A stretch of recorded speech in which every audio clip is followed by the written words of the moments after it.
Are you having trouble landing a corporate trainer job because of a lack of experience or a perceived lack of experience? Well, if so, you are in the right place. Hey, it's Jeff with YourLearningCareer.com. Today, I'm going to share with you 9 of my top tips for how to get experience as a corporate trainer. Let's start with number 1. So the first thing I would tell you to do before doing anything else is to take a skills inventory. Now, what do I mean by that? Well, a lot of times when I talk to people, what I find out is they actually have more experience than they realize. And so I created a worksheet that I call an experience builder. I will link to it in the description. It's a free download. But what it does is it asks some targeted questions to help you really think about your experience. So for example, if I'm a teacher, I might think, I don't have experience teaching adults because, I teach kids. But then when you really start thinking about specific things that you've done throughout your job, you realize, wait a minute, I ran a workshop for other teachers. Hello, that's experience. That's experience teaching adults or training adults, right? So those are the kinds of things like sometimes we forget. And we don't bring them up in interviews. We don't put them on our resume.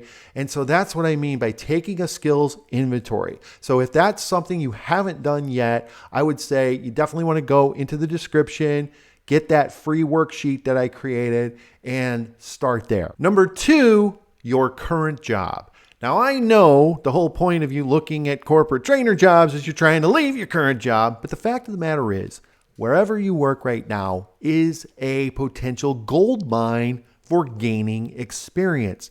And the reason I say that is because that's exactly how I got my experience. I didn't start out as a full-time trainer. I looked for opportunities within my current jobs to start getting that experience. And so that is one of my go-to recommendation. Wherever you work, it doesn't matter. What are opportunities where you could train other people? It could be within your department. Maybe you're really good at something and you could do some kind of little mini workshop for your coworkers within your department. Now, another place I love for getting training experience is new employee orientation. If you have an internal training department, it can be a good idea to talk to someone there and find out if they ever need extra speakers, or subject matter experts for new employee orientation.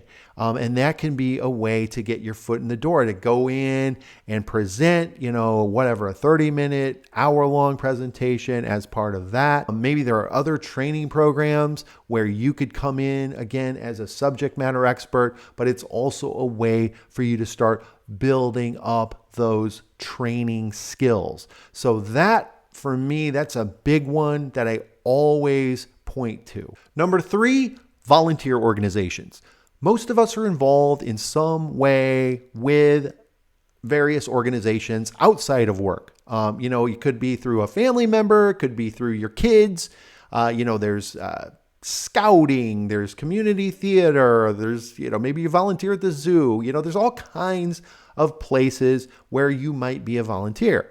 And of course, as you already know, these organizations always need help. So that can be a great place to start, looking for opportunities to do some training for the other volunteers. Maybe if there's some skill, or maybe you've been a volunteer for a while, is there some kind of education or workshop that you could provide to those other volunteers? And to give you an example, my son used to be in Boy Scouts, and something that came up was they needed to redesign their website. And that's something I volunteered to do for the organization because it was something I had interest in and it was something I wanted to get experience in.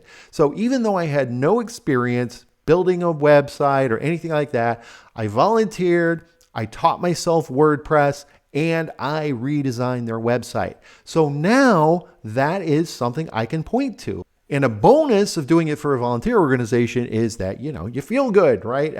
for doing it for a place that you care about. Number 4, join a professional organization. Now, the first one that comes to mind for me is the Association for Talent Development. That is an organization that is specifically for training professionals. I would start by looking into a local chapter, one within your city, and that's where you can meet other people who are already doing training. Then they also have opportunities for you to learn and build your skills. So that's a great place to start. Another professional organization I recommend specifically for people who want to be trainers is Toastmasters. Toastmasters International.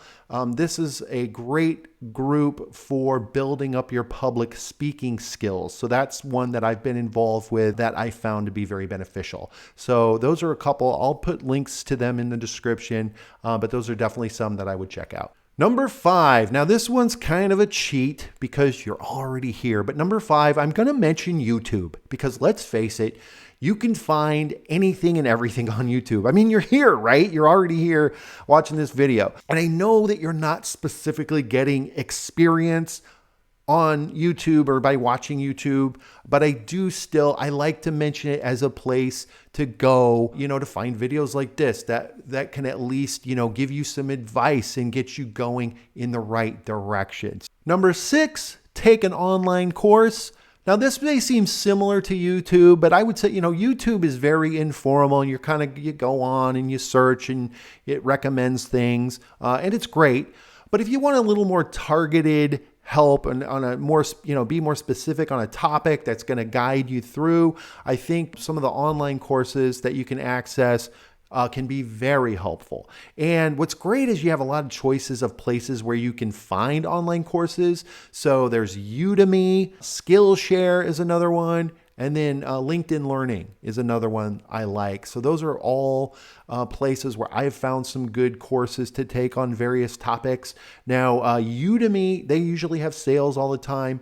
With Udemy, you pay for the course and then it's yours and you have access forever. Skillshare, LinkedIn Learning, they are more like a subscription model. So it's like if you pay the monthly fee, whatever it is, it's like all you can eat. Oh, and I would like to mention this. As far as LinkedIn Learning, something else I would recommend you check out is your local library. Like my library, my Houston library, I get free access to LinkedIn Learning. That could be a great thing to check out. Like go to your public library and see if they have LinkedIn Learning as an option for you. Number 7, create a mock presentation. So you don't have to wait for somebody to ask you to create a presentation. You can take the initiative and work on those skills on your own. Now, I know you may not have a lot of free time, but when you do, take an hour or so, jump into something like Google Slides or Microsoft PowerPoint and build out a presentation. Put it together. Think of ideas for activities and put together a little mini training presentation, because that's something that you can point to, in your resume, in your interviews. You can say, yeah, I created a mini workshop on customer service. And then the other thing is when you do start to get further along in interviews, if they tell you, we'd like to see you actually present and, do some training, you could potentially be ahead of the game by already having a presentation prepared. So you're not having to start from scratch. Number 8, certificate programs. So this is, again, we're getting into a little more formal territory. We talked about YouTube and online courses, but there are also some formal certificate programs out there. And in particular, I want to mention the Association for Talent Development, again, ATD. They have several certificate programs for trainers. So that's a place I would look at, and especially because training departments, they're going to know ATD. Like ATD is known in the, in the learning world, right? So I think the ATD certificate programs could be worth looking at. And then another one that I like that I've used before is Langevin Learning. They're a train the trainer company, and they have various certificate programs that you might find interesting. So I'll put some links again in the description to help you out with those. But those certificate programs could be a way, if you would like a little more guidance, a little more formality to it, that could be a good way. Number 9, degree programs. So similar to certificate programs, but we're getting a little more formal. And by the way, this is not where I would recommend starting. Degree program, that's a pretty serious commitment. So that's, depending on where you are, depending on what you want to get out of it, that it's all going to depend. Do you need a particular degree to be a trainer? No. Like my bachelor's was in advertising, so that never really mattered. But I will tell you that mid-career, I did pursue a master's degree in educational technology because at the time it was something I was getting more and more into.